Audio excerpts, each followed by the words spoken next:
but it's also finding that social interaction that'll allow you to have, a sense of community and a sense of even finding that purpose. And really, I think a lot of that comes from, your hobbies.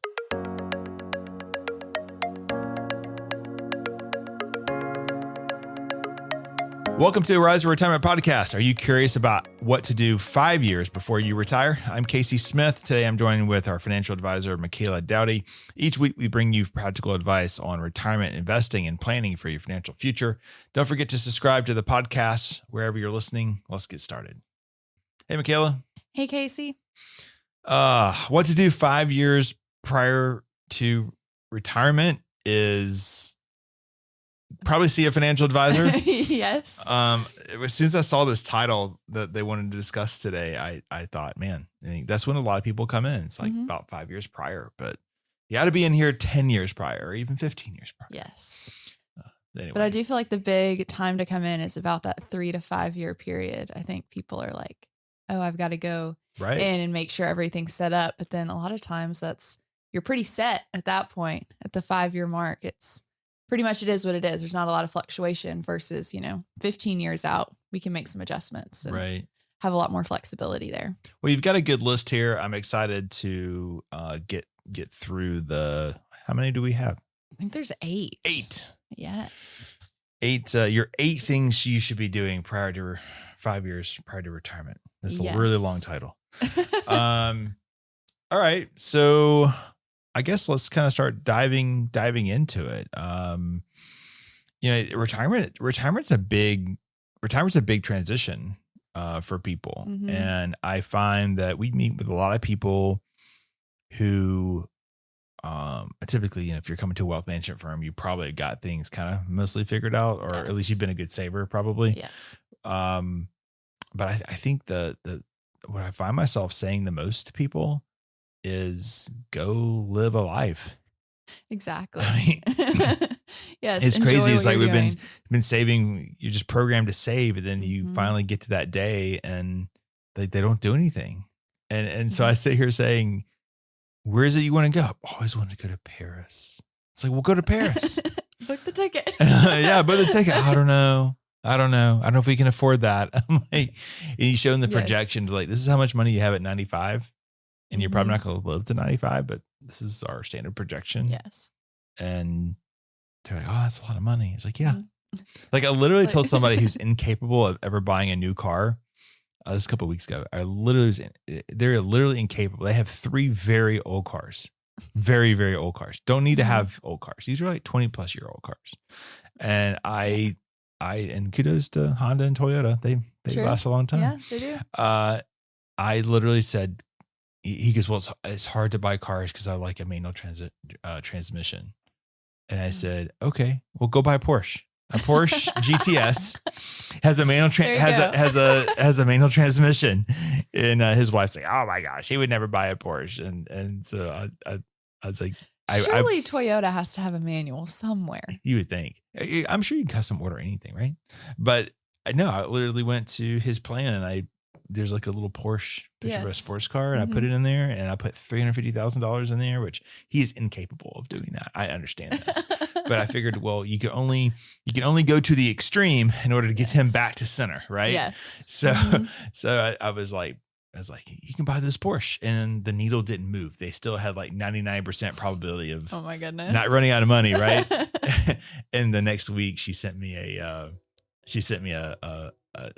message that said, well, it's not a Porsche, but we're going to nickname it Porsche. Oh, what'd they get? It was like a 2022 or 23 Honda something. Amazing. Yeah. It still had to like certify warranty or something attached to it. And for him like that, I'm sure he's like trying to figure out Apple Play. I don't know if Honda even has that, but it should typically. I feel like you would think. But yeah, so that's what I find myself doing. And a lot of people that I work with have been at this firm for 15 to 20 years. So at this point, I can say things that are on the good friend spectrum versus just having to be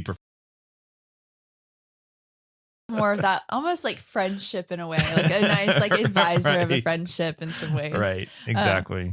But it is funny though, because that is so how it goes, where it's the clients that have, the best success and, have just saved so well for retirement because they're in such that saving mindset. Right. When it comes down to, hey, you should really be spending this money you've worked so hard to save on the things that are important to you.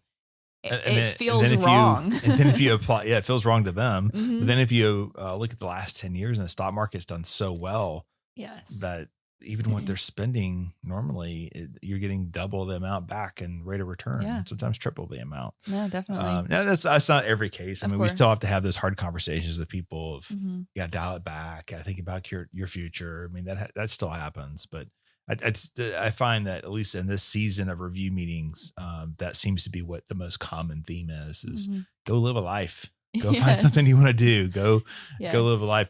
In this particular case, the gentleman is dealing with some health issues and really can't leave the house because what he's on, he has no immune system. Oh goodness. So he should be wearing a mask and, there's all kind of perceptions of people who wear masks now.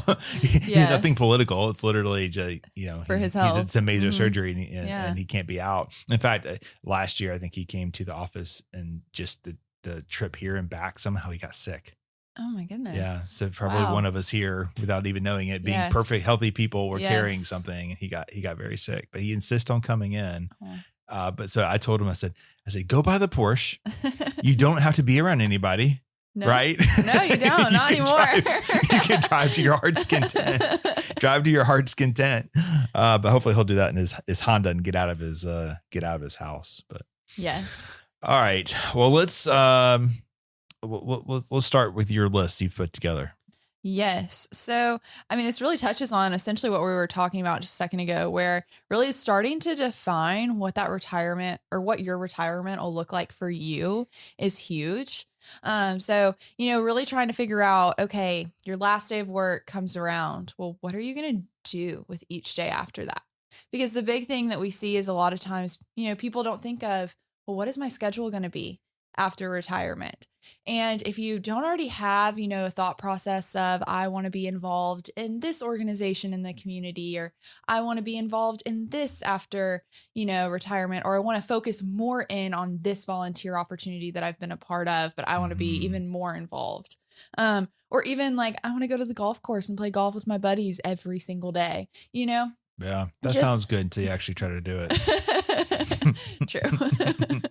Maybe a couple times a week. Right. But it's really figuring out what is it that is going to fill your days. Now, I think also that being said, I think a lot of times when we talk to retirees, it's either I'm not doing that much, or it's, I'm doing so much, I have less time. I don't know how I ever worked. Yeah, it goes both ways. It goes both ways. And, those are both great for both people. So it just depends on what you want your retirement to look like.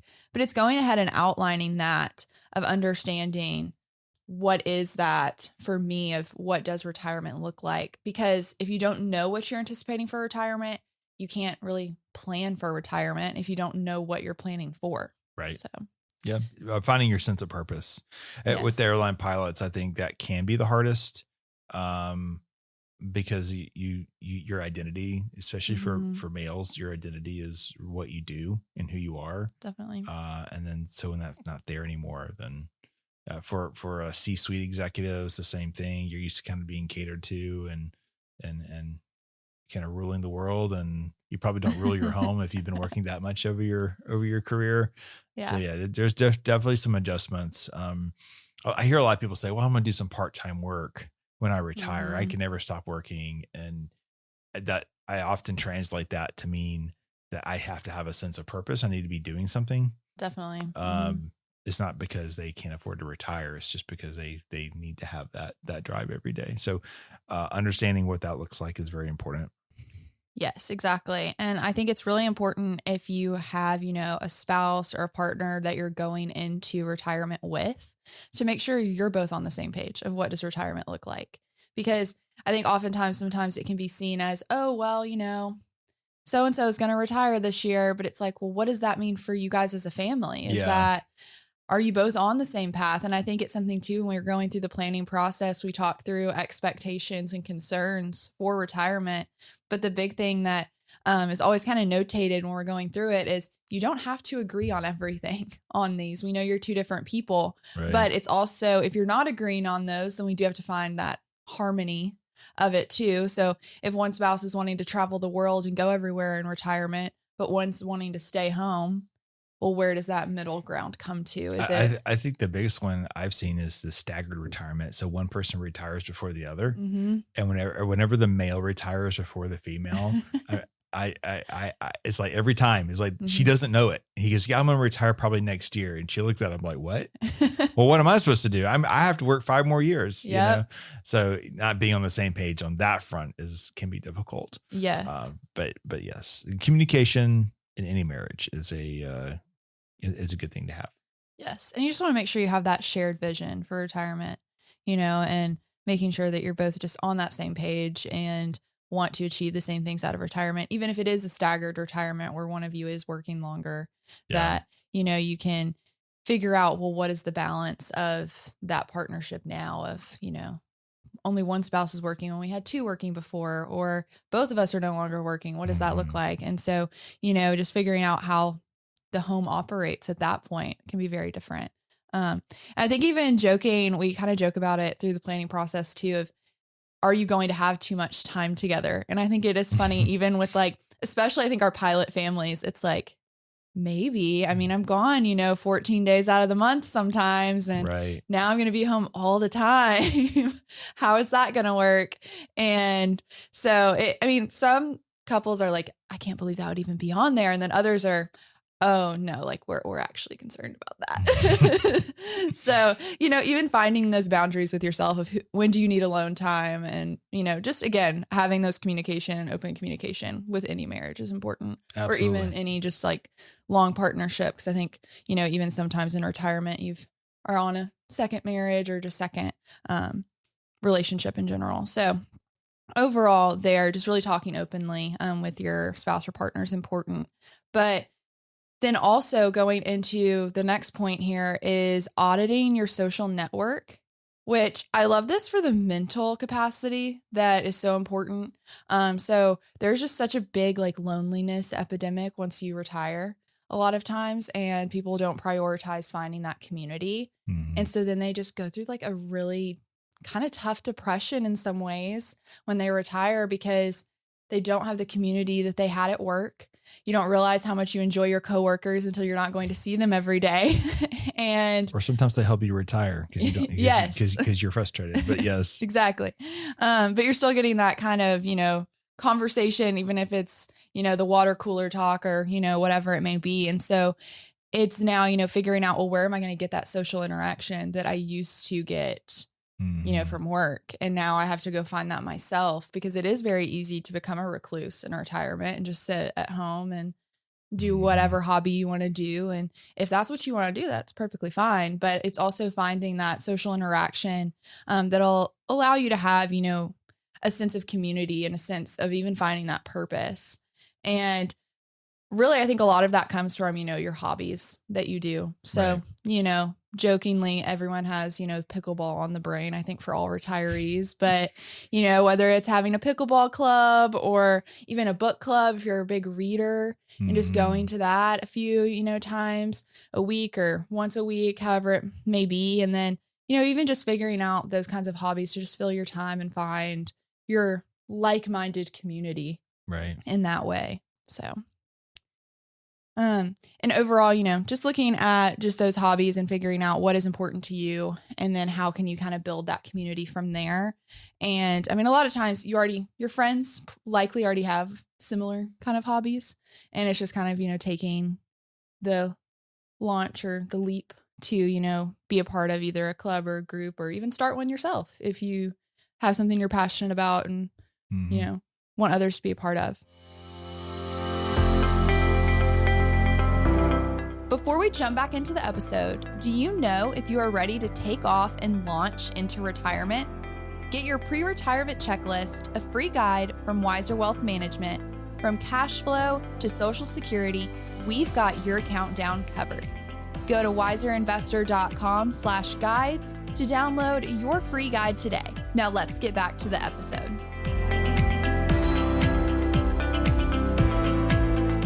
Next point is test driving your future lifestyle, which I find this one interesting. Yeah. But I think this is really important if you're trying to move, especially in retirement, is making sure you know where you're moving and that you're going to actually enjoy where you're moving to. Yeah. Because going for a few days is one thing, but going for, Yeah, you want to move to the beach and then you move there and then you realize that your neighbors are different every single week because you moved into a more rental type community. Mm-hmm. Yeah. That's kind of a surprise sometimes. Or you love the lake, but then you find out that you don't actually like living on a lake for some reason. I mean, or definitely moving to a different city. Yeah. We tell people that anyway. Maybe it's better to rent before you move to a new city if you don't know anything about the city. No, definitely. But same way in retirement, you want to make sure that you kind of dip your toe in the water and big changes. Yes. You just want to be certain before you start making any of those bigger moves, like you're saying, of like purchasing a home or, getting anything to establish there before you've truly, had the ability. Too, is people think about, I'm going to move out. I'm going to move on and live on, 300 acres, middle of nowhere. Mm-hmm. You got to think about healthcare. Yes. Like the people up in like Blue Ridge and Ellijay, Georgia right now, they have to come down. They come to Jasper for probably emergencies. Below that, anything major, they're probably coming to Atlanta. So you have to think about healthcare. Yes. And how that affects you. It kind of goes into our next point. Evaluate your health and prioritize it. Yes. I'll say this. I went through a little health scare a couple of years ago. And what I learned is there's like no VIP for like healthcare. No. you can get a primary doctor that doesn't have that many people, doesn't have that many patients and is really good. And you can pay a little extra for that. But there's no like first class, economy, comfort plus for healthcare. Everyone's supposed to be the same because it's all first class and it's not. Yes. So the best thing you can do is keep yourself out of healthcare. So if young people are listening, do your exercises, eat well. Because the best thing you do is not be a user of the system. Mm-hmm. No, exactly. That's the only solution. Have you seen those videos of the like 80, 90-year-olds, like women that are like doing pull-ups and like 5-minute long planks and all this stuff? No. Oh my goodness. I'll just show it to you after we're done with this podcast, but it is insane. And so there's now all of these, 20, 30-year-olds that are like, I've got to work out now so I can do that. Right. Because I don't want to be the one that's like stuck on the couch or, immobile, and not able to, enjoy my life because my body has failed me or I've failed my body, I guess is more so the viewpoint there. And it really is, if you are a younger person listening, if you can just set up those habits early, that's what's huge. And establishing those as early as possible. And just keeping with it even as life changes, I feel like. Right. Is the tough part. That's the hard part. Yes. That's the hard part. It's like you have a routine and then something happens. Kids change it. Yes. Right. Then there's different phases of kids and what's happening. But unless you're like Tiffany here in our office and just wake up at 3:30 in the morning to go get your workout in at 4 a.m. 4 a.m. burn. That's crazy. She does it 7 days a week. She looks amazing. If we go to a conference somewhere, like evidently there's burns all across the country. Can she just go into one? She can go into one. And she always says, I'm going to go do this burn class. And I don't know if she actually does it or not because it's 4 o'clock in the morning and I'm not going to find out. Yeah. But yeah, she has, I was about to say she's crazy. She has crazy good habits. How about that? Yes. I'll stick with that. She does. Yes. She doesn't eat the sweets and so it's impressive. It is impressive. Good for her. I'm proud that she is so disciplined. I love my sleep though, is my problem. So, cause she's still like, I don't know how she does it. I genuinely don't, but I've asked her if she would do a podcast on creating healthy habits, things like that. But she has, I feel like if we had her and Shauna, it would be like such a, well, yeah, Shauna, I forgot, Shauna's good at it too. Mm-hmm. But yeah, Shauna's an afternoon workouter. They're like polar opposites. Yeah. Shauna works out at like 9:00 at night. Right. Tips in bed at 7 because she has to get up at 4 or 3:30. Declutter, simplify your life. That's another point we have. That's important. Simply for administrative purposes. If you have, we have one client that we're working with now. I think there's 20 different accounts, and we can get it simplified down to 4. So if you go from 20 accounts to 4 accounts, that's what you want to do. You want to have one savings account. You want to have one high yield savings account. Exactly. People, you don't have to drive bank to bank anymore and have a different CD in each bank, and it's all FDIC insured. And if it's SBIC insured, if it's in a brokerage account, and if you're at one of the, big 3 brokerage houses, I'm not concerned about anybody going out of business. So it just, some people say, oh, I have to diversify. Diversification is not different accounts. It's what's in the account that matters for diversification. So declutter, make things simple to manage in retirement. That's important. I think in your point here, you also have even lifestyle stuff, decluttering. Yes. Well, I think it's just important because at some point, inevitably, all of us are going to have, someone who's a relative or, someone else is going to have to step into our life and eventually have to either, be our caretaker or, eventually when, we're passing our assets down to others, they're going to have to inherit those. And so it's even, just thinking of caring for your loved ones, of making sure that whoever's coming behind you really has even that ease of use or that ease of, okay, well, mom and dad had all of their accounts at this institution and this is where, they have all of their investments with this person and, all of their checking and savings are at this, bank. And then it's just very streamlined and it makes managing your estate so much simpler. And all of that.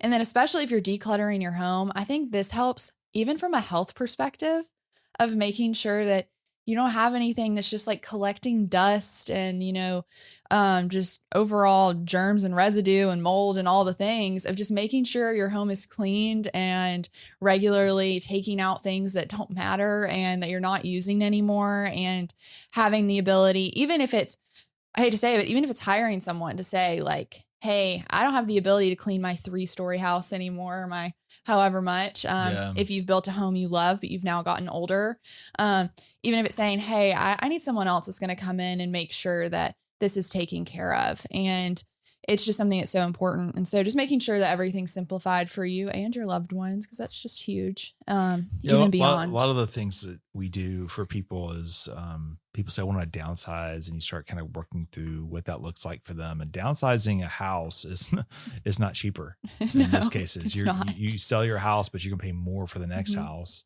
And that's because so many people, there's such a high demand for these 55 plus type communities. So a lot of times it's cheaper to hire a good lawn service, not the kid down the street, but someone who's actually going to plant the flowers and do all that. Exactly. Hire a good housekeeper. It's cheaper to do that than it is to actually, get up and move somewhere. Yes. Now you might have a situation where it's an older home, maybe there's more efficiencies than a newer home, or you just want to, and that's fine too. But yeah, moving, starting to downsize or consolidate or organize is really what it comes down to. Get things organized, make it easier to manage in retirement. Exactly. Number 7 is probably my favorite. It's a, you have here, it's called a Start a Bucket List. And that's what we started the podcast with, is telling all these people, hey, go out and do something. Yeah. Right.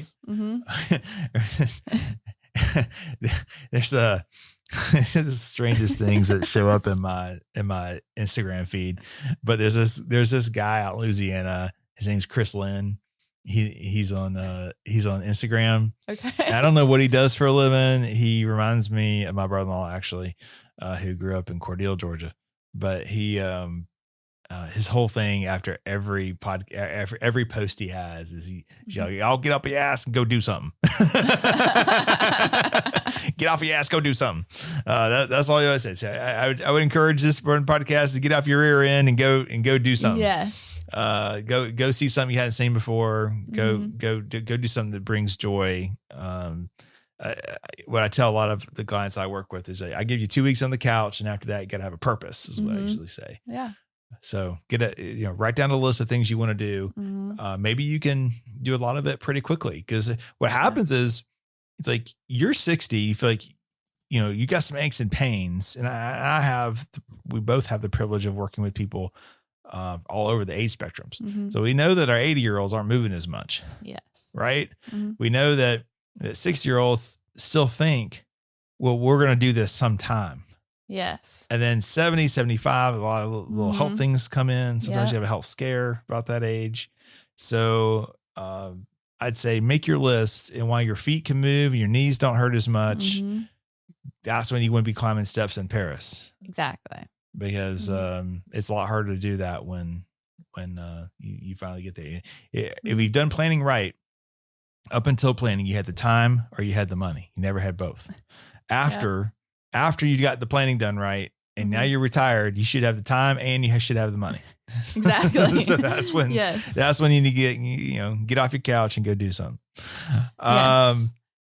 Next, you want to add to that?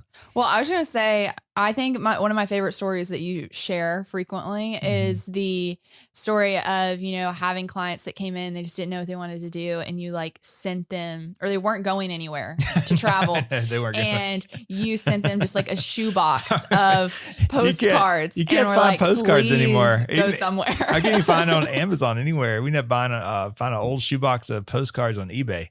And we sent them a shoebox of postcards. So just pick a spot. I think they ended up going out west or something. Amazing. Yellowstone or something like that. Yeah. But it's so important to have that list though put together and figuring out, things that do make you excited for retirement. Next one's also my favorite. If I can have two favorites. Point number 8 here is think about legacy and impact. It's like, man, when we're dead and buried and gone, they think about us that day, and then may think about us a couple weeks later, but after that, everything you've done just kind of fades away. Eventually. Do you know what your great grandfather did? Probably not.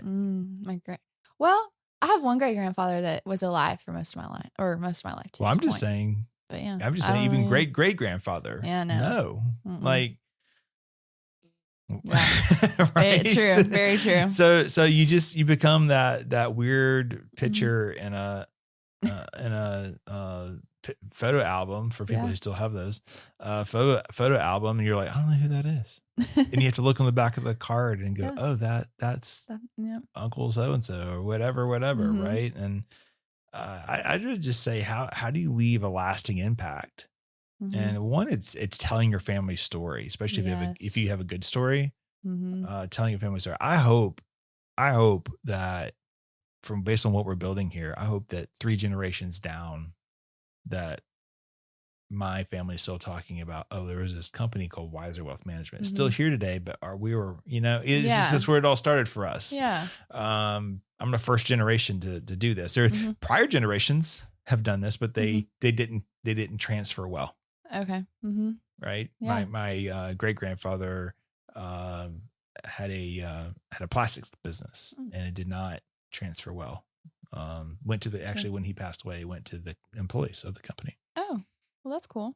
So it all just kind of ended, right there. Oh, interesting. So there was some strife between 2 generations, right? So they couldn't get it to the classic. They couldn't get Succession. They couldn't get over the hump there, I guess. I don't know all the details, but I'm not running a plastics company right now. So, but it's legacy is just so important. It's like, what are we doing with our time? How can we impact the next generation? Maybe it's education. Maybe it's making sure your grandkids are going to school, but then your kids are telling the story. Hey, your grandparents paid for this education. It could be little things like that, which sometimes that can be a big thing too, depending on where they go. But the point is like, what are you doing to make an impact on others? It doesn't have to be immediate family, because we all have that weird uncle. We all have that weird whatever, right? Yeah. But it could be your volunteering, your time in organization. It could be something. Exactly. Maybe there's a plaque somewhere with your name on it. but what are we doing to make to impact other people's lives? That's important. That's kind of like the foundation of this whole firm, quite honestly, is because we work with so many people probably 25% of the people we meet with as far as prospects go really can't afford our services, but we kind of dive into it for 45 minutes and try to solve the problem. Yes. Right. Or give them some give them some hope. That's what a lot of people need, is just hope. Right. Yes. And so you want to have a legacy such as that, or you make up your own, whatever is important to you. Right. Yeah. No, definitely. And it's just, figuring out what do you want to be remembered for and what steps. I think I love the book that you had us read, Hero on a Mission. Still one of my favorite things. Oh yeah. Donald Miller's Hero on a Mission. If you're struggling with like, what is my purpose? What am I trying to do? That is a great book to read. No, it's great. I'm so excited. We had our interns read it this summer and we're debriefing it tomorrow, actually. So I'm excied to have that conversation with them. But did they read A Random Walk Down Wall Street too? Yes, they did. Have they finished that? Mm-hmm. Oh, I should talk to them about that. Okay. There you go. We have a week left with our interns. I need to figure this out. You've done a great job, by the way. Michaela was basically the mother for the interns all summer long. Well, thank you. She helped design, mostly designed. I guess you and Alexa kind of worked together on that. Yes, we did. Designing our intern program. So you did a great job with that. Oh, well, thank you. We've got one from Furman, one from Auburn. Yes. So. Yeah. Great summer for them. And we've gotten a lot of projects knocked out. So kudos to you for that. So many projects. We came into the summer thinking they'd be good to get like 25 projects done that we put in front of them. And they have well exceeded that. I think they're at 60 now. I didn't even know we could have so many projects. They're gonna want full-time jobs. We better be careful. I know. But going back to that book, it's just a great synopsis of figuring out, well, what is my 10-year goal? What do I want to be remembered for? Even like, he has you or wants you to write your own eulogy. And I think that was so thought-provoking for me, even just thinking through that of, no, like actually though, what if I were to be, many years down the line and it, someone standing there to say the words over my life of what I exuded, like, what do I want that to be? Like, what do I want those words? Because at the end of the day, it's not going to be, oh, like Casey Smith met with 1,000 you've met with more than 1,000 clients, but like it's not going to be your numerical, or he had this much in AUM at Wiser Wealth Management. It's going to be, he cared for his clients well. That's what actually what's in our employee handbook is that at the end, nobody puts in our tombstone that we ran an efficient wealth management firm. No, they or the don't. best wealth management firm. Like nobody cares at that point. It's about the lives that you touch. So yeah, that's really important. It is. And it's just figuring out what are those small steps you can do today that eventually get you to living the life that you want to be remembered for. And I think he does a great job of putting that together in that book. So definitely a great thing to read if you're wanting to kind of figure out, well, what legacy and impact do I want to have? If you're someone that just, you don't know what that is yet. So I think we've covered it very well. Retirement is not an end, it's a beginning. Yes. So you have to prepare emotionally and mentally, socially, along with your financial planning to set yourself up to be richer, more fulfilling, have a richer and more fulfilling retirement experience. I'm reading Michaela's words. Exactly. Couldn't say it better than how Michaela put it in the notes here. Are you ready to start mapping out your retirement lifestyle? You can schedule a consultation with our team to create a plan that aligns with your vision, financially and beyond. Shauna and Michaela are here ready to work with you. Thanks for listening to today's episode. If you're interested in learning more about Wiser Wealth Management, I want to schedule a consultation, meet with one of our fiduciary financial advisors. You can do so by going to wiserinvestor.com or by clicking the link in the episode notes. Thanks again. We'll see you guys again next week. See you next week. Thanks for listening to a Wiser Retirement podcast. We hope you enjoyed today's episode. Make sure to subscribe wherever you're listening. That way you don't miss any new episodes. We'd also appreciate if you could leave a rating and review. If you have any questions about anything that was discussed today, head to wiserinvestor.com and reach out. This podcast is strictly for informational purposes only and is not to be considered as investment advice or solicitation to buy or sell any financial products, securities, digital assets, or any other investment vehicles, or a basis to make any financial decisions. Wiser Wealth Management Incorporated is a registered investor advisor with the SEC. The host and/or guests may personally own securities, digital assets, or other investment vehicles mentioned on this podcast. Neither the host nor guests of the show are compensated for their participation, and no referral fees are paid to or received by any host or guest for clients, listeners, or similar interests. Investments involve risk, and unless otherwise stated, are not guaranteed. Be sure to first consult with a qualified financial advisor, tax professional, insurance professional, and/or legal professional before implementing any strategy discussed herein. Past performance is not indicative of future performance.